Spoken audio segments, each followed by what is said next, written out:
สบายดีทำผสมเนาะสบายดีภาพบรรยากาศในต่อจากคลิปอีพีที่แล้วพี่น้องเนาะคลิปนี้ก็เป็นคลิปที่พี่น้องบ่าวนำเห็นใบนี่ไปตะกินบ่ได้ยินเคยเห็นอัน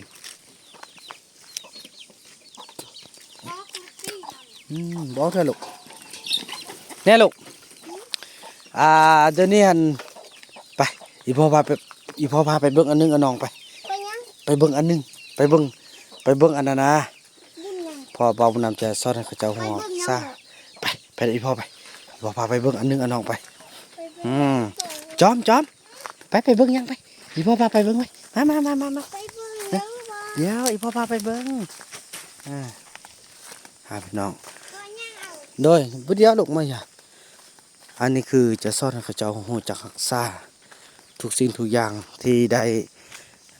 รับการช่วยเหลือจากพ่อจากแม่จากญาติพี่น้องจากทุกท่านที่ใจบุญบ่อยากเขาเจ้าทิมปะทิมควงพี่น้องเนาะ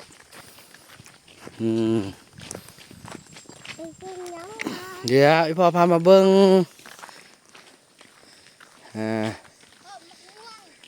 ใส่แค่เนี่ยอ๋อแม่แหละกกมันหงมอง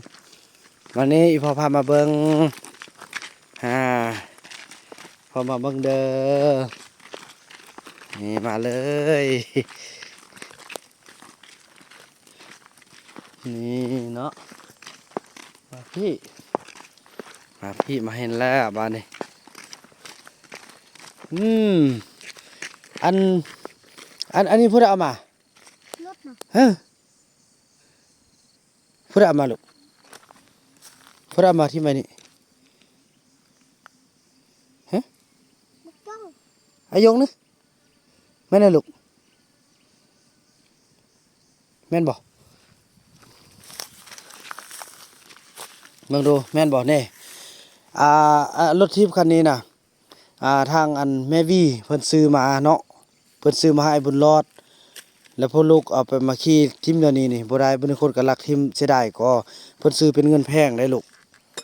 ฉะนั้นฉะนั้นแล้วเพิ่นซื้อก็จะได้เงินในโพสต์แล้วผู้ใดโพสต์นี่อ่านไปซะผู้ใดแกะผู้ใดแกะยกอีกแล้วบ่ได้แกะอีเต้าหันโอ้ยขี้อยู่ไปอยู่มาเอาบ่ดีๆอยู่ซะอันนั้นน่ะอ่านมันน่ะอีพ่อไปแปลงลูกเอาไว้ใส่สิแปลงตัวใดที่แม่นอันนี้เลยหมวกมันหยังอันนี้หมวกการ์ตูนน่ะนี่หมวกการ์ตูนซื่อๆแล้วนั่นอยู่ใส่อยู่พุ่นเด้อแน่แล้วก็อันนึงมานี่มาเบิ่งนี่ตึ้มมาจ้ะนี่อันนั้นอีจอมอยู่ปะเรามาเบิ่งตัวนี้เราอยู่แล้วอันนี้เป็นผู้ใดโยมมาป้าอันนี้น่ะบอกอีพ่อเดี๋ยวมานะรอนี่ผู้ใดโยลูกบอกอีพ่อดีๆสาธิพ่อบ่พาไปเก็บผักก่อน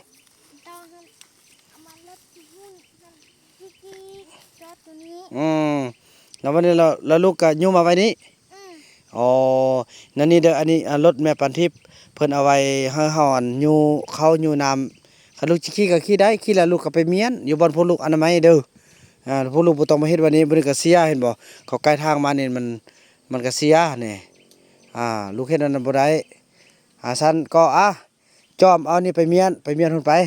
แล้วอายงก็เอาอันนั้นอายงแล้วเอารถคันนั้นไปไปเมียนบ่ต้องพากันมาทิ่มเลยนี่ตึ้มจักเทื่อเต้าน้อยมานี่ลูกน่ะลงมานี่เต้าน้อยนี่คนน้อยขึ้นล่างอีพ่อเจียพี่น้องเอ้ยเนาะนี่ อันนี้ใส่โทษด้วยกันเจียลูกคือกันเด้อบ่ต้องเฮ็ดบ่เข้าเด้อไปลูกไปเมียนดีๆบัดนี้น่ะชนะกันสิลิ้นแล้วก็ลิ้นได้แต่ว่าผู้ลูกต่อไปเมียนเป็นบอนเป็นที่เด้อแน่ไปลูกผู้ลูกบ่ต้องเอามาทิ่มเด็ดขาดบัดนี้น่ะอันนี้ก็ทางแม่วีนี่แล้วก็ทางแม่ปันทิพย์นี่เพิ่นส่งมานี่ซื้อบ่แม่นน้อยๆแม่ปันทิพย์ก็ 2,000 กว่าบาทพุ่นน่ะพี่น้องเอ้ยเพิ่นส่งมาซื้อเนาะ ซ่อนเขาเจ้าให้ฮู้จักรักษาพี่น้องเนาะ พ่อ โดย อันคนเฮ็ดเอง คนเฮ็ดเองลูกบ่ต้องเฮ็ดเด้อ เลย คันลูกลิ้นก็ลิ้นได้แต่ลูกต้องไปเมียนเด้อไปลูกไปเอาไปเมียนเธอหน้าบ่เฮ็ดบ่โดย ดู โอ้ไก่แบกเลยเด้อนั่นนี่โอ้มีความรับผิดชอบเนาะอืม มันจะมี พี่น้องไก่ความเริ่มเติบโตแล้วเด้เริ่มมักใหญ่แล้วตัวใดนะโอ้ไก่หลายพี่น้องเอ้ยเนาะ เนาะดีใจ ตีกัน โอ้ลูกบ่ไก่ตีกัน เลย โอ้ไก่เตะกันเนาะใส่โทษบัดนี้เธอหน้าเขาจะได้เข็ดลาบพ่ออีกซ้ายหนึ่ง เด้อไอ้สายไฟลูกอันนี้ไปไว้แป้งเฮือนบุญรอดเด้อนี่เด้อ รถน่ะ รถนี่แหละแม่นแหละจอมลูกอ้อยนี่บ่ได้ลูกมันอ้วยลูกใช่แล้ว คนไปไว้เขามี ลูกเอาไว้นี่บ่ได้ลูกหรือว่าสร้างบ่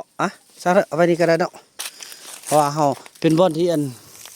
จะเอาไว้คนคล้องคนเครื่องพี่น้องเอ้ยเนาะนี่เอาไว้ใกล้นี่ก็ได้เนาะพอจะได้คนเครื่องเต่าน้อยหมดสิทธิ์แล้วบัดนี้ล่ะโอ้สบายละเต่าน้อยนี่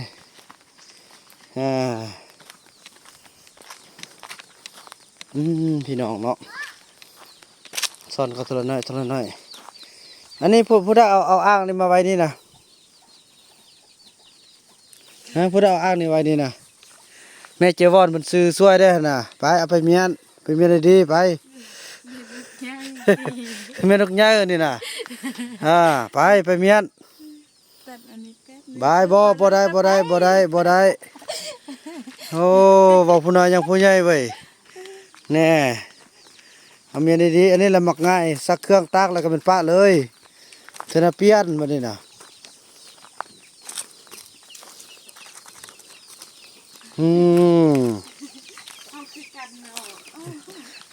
ตอนหน่อยตอนหัวงอกเลยเอาคือพี่น้องเอ้ย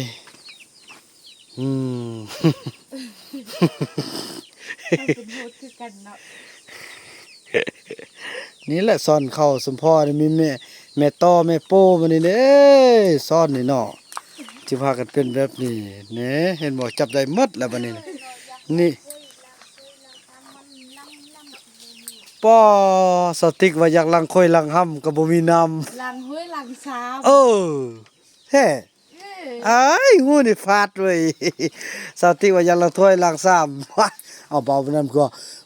คือว่ายักษ์ลังถ้วยลังห้ำก็บ่มีลังค่อยลังห้ำก็บ่มีน้ำซ้ำบ่แม่นเนาะลังถ้วยลังซ้ำเนาะเด็ดฮอนแล้วเนาะ